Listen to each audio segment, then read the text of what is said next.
Hai guys, malam ini akan ada berita yang akan memberikan volatilitas kepada harga Bitcoin. Kira-kira apakah berita ini dan berapakah prediksi angka yang akan muncul? Ada juga soal technical analysis Bitcoin, update Signature Bank yang ternyata merupakan kesengajaan daripada regulator Amerika, soal Silicon Valley Bank, dan juga keputusan dari Meta. Nama saya Kelvin dan saya menyajikan informasi seputar fundamental, technical, dan on-chain analysis.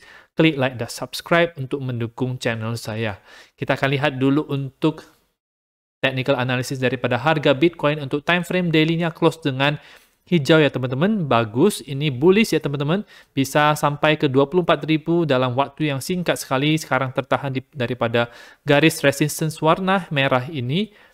Indikator bullish naik di atas 50 dan terjadi MACD crossover juga yang ada di sini.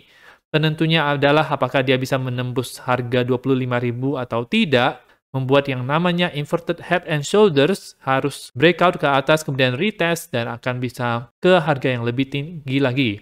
Tetapi akan ada berita atau event di malam hari ini yang bisa memberikan volatilitas kepada harga Bitcoin. Kita akan ke sana, dan jikalau hasil berita tersebut buruk, maka akan ada skenario kedua untuk analisa daripada harga Bitcoin ini, kira-kira arahnya kemana. Signature Bank, salah satu bank yang friendly atau ramah kepada perusahaan-perusahaan kripto, ini sengaja diserang dan di-shutdown sebagai pesan anti-kripto daripada regulator ya teman-teman. Di mana regulator ini belum menyampaikan alasan yang jelas mengenai alasan kenapa mereka menutup bank ini. Bank Signature ini sering memberikan pinjaman kepada perusahaan-perusahaan kripto, seperti Coinbase, salah satu exchange terbesar Amerika Serikat, itu dia ada pinjaman 240 juta dengan Signature Bank. Juga ada Paxos yang membuat BUSD 250 juta. Shutdown daripada Signature Bank ini merupakan kejadian lagi untuk perusahaan-perusahaan kripto tidak bisa mendapatkan akses kepada finansial tradisional ya teman-teman. Kata Barney Frank ini, orang yang pernah menjadi congressman,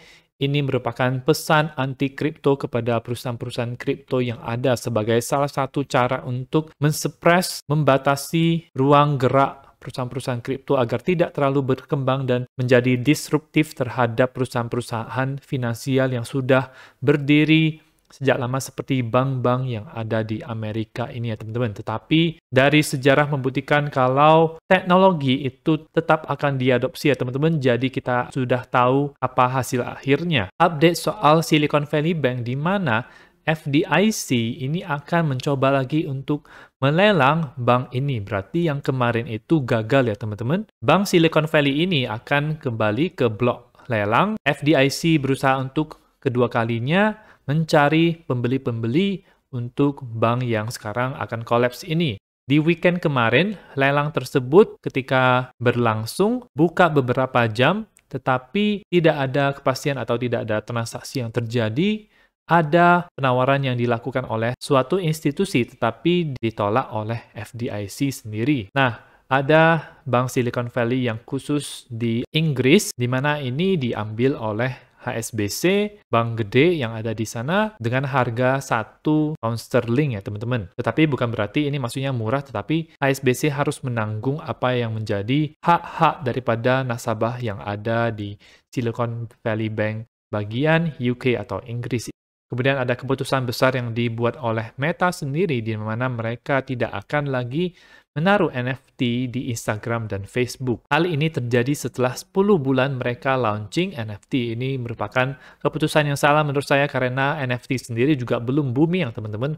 Mereka 10 bulan ini adalah waktu yang sangat singkat sekali, tidak bisa dijadikan sebagai patokan apakah akan berhasil atau tidak. Harus menunggu lebih lama karena dari kriptonya sendiri belum bull market. Ini mereka sudah mau cabut dulu. Saya yakin mereka akan menyesal melakukan ini atau mungkin akan menerapkan fitur ini lagi ke depannya setelah NFT itu mulai booming lagi ya teman-teman. Tapi mereka tetap akan fokus untuk cara-cara mensupport konten kreator, orang-orang yang ada di sana, dan bisnis-bisnis. Mereka berusaha untuk memprioritaskan cara-cara agar pengguna bisa berkoneksi dengan fans-fans mereka dan bisa dimonetize. Fokus di alat-alat seperti platform pembayarannya yang bisa ditaruh di aplikasi messaging, Reels yang ada di Facebook dan Instagram. Menurut saya ini adalah langkah mundur bagi Meta dan Facebook.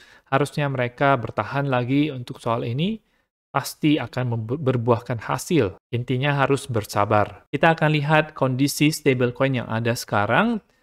Rata-rata stablecoin sudah kembali ke harga $1 ya teman-teman, atau mendekati.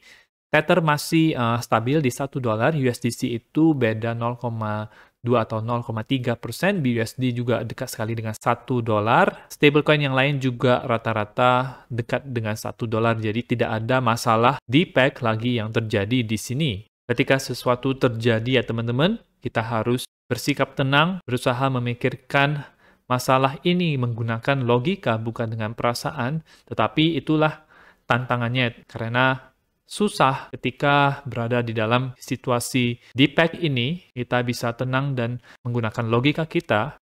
Ada orang atau wallet yang memiliki 2 juta USDC ya teman-teman.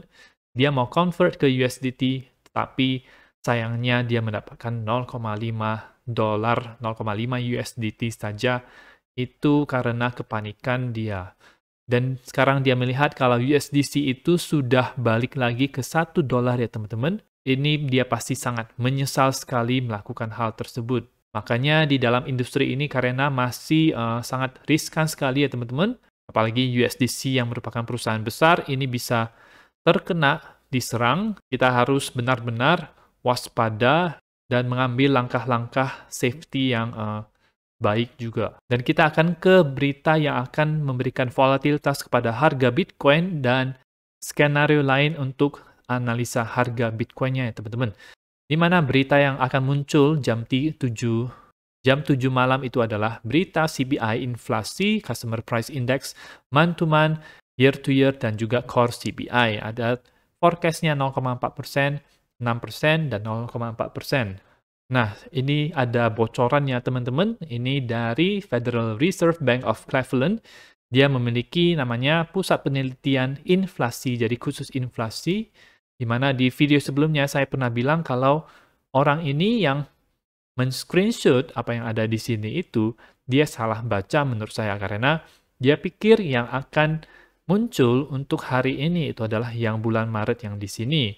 Tapi yang akan muncul hari ini itu adalah inflasi atau CPI untuk bulan lalu, yaitu bulan Februari. Jadi seharusnya yang akan muncul itu adalah yang ini ya teman-teman. Lagi pula ini sudah diupdate kemarin 13 Maret, masa yang Februari yang sudah dimunculkan itu diupdate lagi. Ini berarti Februari ini untuk yang belum muncul, yang akan diberitakan nanti malam. Jadi di video sebelumnya itu orang itu salah baca, harus dia baca yang ini, tapi harusnya yang muncul hari ini itu yang ini. Nah, ini adalah forecasting ya, jadi bukan kepastian, hanya forecasting saja, di mana setelah saya mencocokkan dengan apa yang ada di forecast yang ada di sini ya teman-teman, berbeda nilainya. US CPI month to month-nya 0,54, kalau kita taruh di sini ya teman-teman, akan muncul 0,5, maka ini akan lebih tinggi daripada forecast-nya yang ada di sini. US CPI year to year-nya 6,21%. Kalau kita masukkan di sini, maka 6,2%, maka dia akan lebih besar. Inflasi masih tinggi untuk di bulan Februari terhadap bulan Januari dan Februari terhadap tahun lalu bulan Januari. Untuk PCE sendiri ini akan muncul sekitar minggu depan ya teman-teman. Core CPI month to month 0,45%, 0,45 ini sama, katakanlah ini sama dengan yang ada di forecast. Jadi CPI month to month dan year to year-nya itu tinggi dibandingkan dengan ekspektasinya ya teman-teman. Ini bisa memberikan selling pressure untuk harga Bitcoin. Karena biasanya kalau misalnya lebih buruk daripada yang ekspektasikan, maka itu akan bearish. Lebih baik dibandingkan dengan apa yang diekspektasikan, maka itu akan bullish. Kondisi sekarang adalah lebih buruk dibandingkan dengan yang diekspektasikan. Jadi, saya memberikan skenario yang lain untuk prediksi harga Bitcoin, apakah dia akan naik atau turun ya teman-teman, di mana kondisi sekarang itu mirip sekali dengan yang terjadi di tanggal 13 September tahun lalu. Bitcoin telah turun ini 1, 2, 3, 4, 5. Terjadi juga penurunan 1, 2, 3, 4, 5 ya teman-teman. Kemudian diikuti oleh kenaikan yang sangat cepat ke sini. Ini juga terjadi kenaikan yang sangat cepat yang ada di sini. Pas di garis resistance warna merah ini ya teman-teman. Sama-sama. RSI sama-sama berada di atas 50. Sama-sama terjadi MACD crossover di time frame daily-nya. Nah, ini hanya analisa fraktal saja, tidak tahu apakah benar atau tidak, tetapi ini bisa invalid kalau misalnya dia melewati garis resistance yang ada ini lewat, kemudian tentu saja neckline daripada ini 25.200, ini lewat, maka ini akan jadi invalid, akan bullish kalau misalnya bisa tembus daripada ini. Tetapi kalau misalnya tidak bisa menembus ini, dan rupanya berita hasil inflasinya itu jelek ya teman-teman, ini bisa membuat harga itu turun ke harga yang lebih rendah dibandingkan dengan harga 19.500. Target harganya kita akan lihat setelah berita inflasi tersebut muncul ya teman-teman, karena kita tidak tahu arahnya itu akan kemana, tergantung berita pada malam nanti. Tetapi kalau dari apa yang dikatakan oleh ini, inflation nowcasting, hasil inflasinya itu buruk, inflasi masih naik, jadi ini bisa terjadi ya teman-teman. Bisa ada selling pressure, nantikan jam 7.30 nanti pasti akan volatile untuk harga Bitcoin. Tetapi tidak perlu khawatir karena kabar baiknya adalah untuk bulan depan, CPI untuk bulan Maret itu akan turun drastis ya teman-teman. 0,27 month over month-nya dan 5,3 untuk year to year-nya. Jauh-jauh menurun untuk inflasinya dan ini akan memberikan pump yang besar untuk harga Bitcoin. Itu saja untuk informasi pada video kali ini. Semoga bermanfaat. Teman-teman bisa dukung channel saya dengan mengklik like dan subscribe dan nantikan video saya selanjutnya.